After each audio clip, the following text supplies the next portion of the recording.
اعوذ باللہ من الشیطان الرجیم بسم اللہ الرحمن الرحیم۔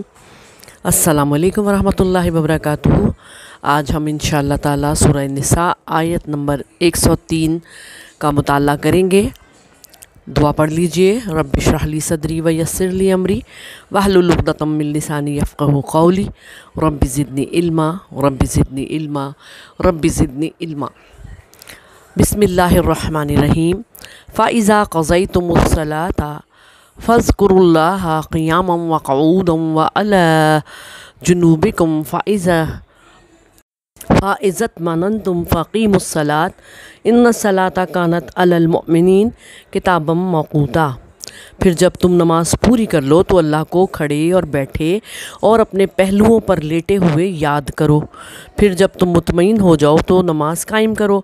بے شک نماز ایمان والوں پر ہمیشہ سے ایسا فرض ہے جس کا وقت مقرر کیا ہوا ہے۔ تفسیر کچھ یوں ہے کہ صلاۃ الخوف میں اذکار پورے نہیں ہو سکتے، اس لیے نماز کے بعد کھڑے بیٹھے لیٹے اللہ کا خوب ذکر کرنا ہے تاکہ تلافی ہو جائے۔ اس کے علاوہ ہر حال میں ذکر کی کثرت تو ہونی ہی چاہیے، اور جنگ کی حالت میں تو اس کا خاص حکم ہے۔ سورۃ الانفال آیت نمبر 45۔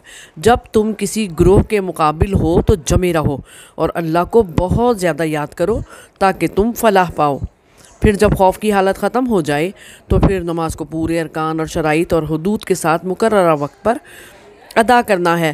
ذکر کا حکم خاص طور پر صلاۃ الخوف کے بعد دیا گیا ہے، جس کے چند فوائد بھی ہیں کہ نمبر 1، قلب کی اصلاح اور فلاح اور سعادت اور اللہ کی محبت اور قربت میں چھپی ہوئی ہے، تاکہ قلب اس کی محبت اور زبان ذکر سے اور اس کی حمد و ثنا سے لبریز رہے، اور اس کا سب سے بڑا ذریعہ نماز اور ذکر ہے، کیونکہ خوف کی حالت میں قلب اور بدن دونوں خوف میں مبتلا ہوتے ہیں اور بھرپور ذکر سے قاصر رہتے ہیں۔ اس کی تلافی کے لیے نماز خوف کے بعد ذکر کا حکم دیا گیا۔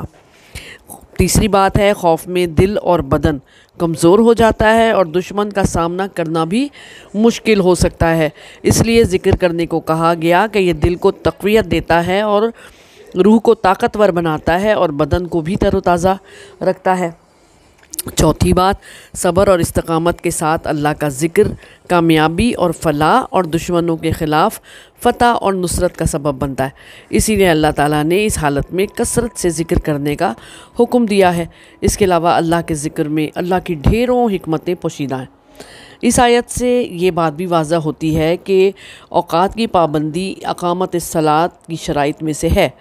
نبی صلی اللہ علیہ وآلہ وسلم نے اہل ایمان پر جو کچھ فرض کیا ہے وہ اللہ تعالیٰ کا مقرر کردہ فریضہ ہے۔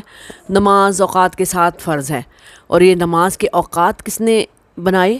نبی صلی اللہ علیہ وآلہ وسلم کے مقرر کردہ ہیں، کیونکہ قرآن میں ان کی کوئی خاص تفصیل نہیں آئی ہے، ہاں اشارات ضرور آئی ہیں جس کے تحت نبی صلی اللہ علیہ وآلہ وسلم نے ہمیں بتایا کہ نماز کے اوقات کیا ہیں۔ اس آیت میں نماز خوف کے بعد کثرت سے ذکر الہی کی ترغیب اور تاکید کی وجہ یہ بھی ہے کہ یہاں ایک ہمیں بہت بڑی رخصت اللہ تعالیٰ نے عطا فرمائی ہے کہ صلاۃ الخوف نماز میں کمی کر کے ادا کی جاتی ہے۔ عام حالات میں جو 4 رکعت فرض پڑے جاتے ہیں تو وہ قصر نماز میں 2 رہ جاتے ہیں، اور صلاۃ الخوف میں وہ 1 رکعت پڑھی جا سکتی ہے، اور حالت نماز میں چلنا پھرنا بھاگنا آنا جانا بھی جائز رکھا ہے کہ چلتے چلتے پڑھ لو، سواری پہ پڑھ لو، جس طرف منہ ہو اسی طرف پڑھ لو۔ کتنی آسانی اللہ تعالیٰ نے ہمیں عطا فرمائی، سبحان اللہ۔ اسی لیے ذکر کی کثرت کی ترغیب دی گئی ہے کہ 4 رکعت میں زیادہ ذکر کیا جاتا ہے، 2 میں اس سے کم، اور 1 میں تو بہت ہی کم کیا جاتا ہے۔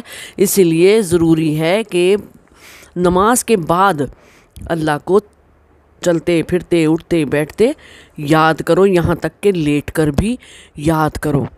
عام حالات میں بھی یہ ذکر کی فضیلت بہت زیادہ ہے، اور اس کا حکم دیا گیا ہے کہ اگر مسلمان ہو اور چاہتے ہو کہ ہر وقت اللہ کا ذکر کرو تو تمہاری زبانیں چلتے پھرتے پہلوؤں کے بل لیٹے ذکر الہی میں تر رہیں۔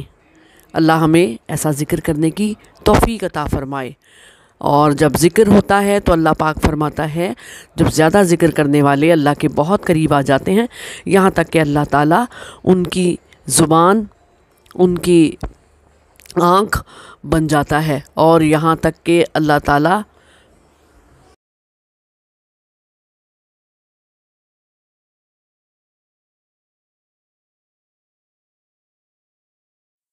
تو یہ ذکر ایک ایسا پیارا کام ہے، عام حالات میں تو کرنا ہی ہے، یہاں تک کہ جنگ اور جہاد کے موقعوں پر بھی اس سے ہم لاپرواہ نہیں ہو سکتے۔ اللہ ہمیں توفیق عطا فرمائے، آمین ثم آمین یا رب العالمین۔